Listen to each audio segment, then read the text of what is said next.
अस्सलाम वालेकुम, अजीम न्यूज़ के साथ मैं हूं मिनाल आफ्ताब। आपको अहम खबर से आगाह करते हैं। 26 सब इंस्पेक्टर्स में से 16 को फाइनल करके पहली बार SHO तैनात किया जा रहा है। शहर के 84 थानों में 16 यंग सब इंस्पेक्टर्स को तैनात किया जाएगा। इस बारे में मजीद बता रहे हैं हमारे नुमाइंदा नबील इम्तियाज़। जी नबील, तफसीलात से आगाह कीजिएगा।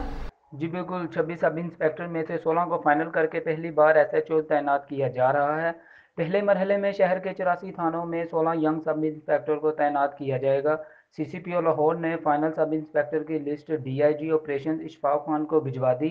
तर्जुमान पंजाब पुलिस का कहना है कि महकमे में करप्ट अफसरान की कोई जगह नहीं, नए लड़कों को मौका दिया जाएगा। जी बहुत शुक्रिया। हमें तफसीलात से आगाह कर रहे थे नबील इम्तियाज़। मजीद खबरों और अपडेट्स के लिए देखते रहिए अजीम न्यूज़।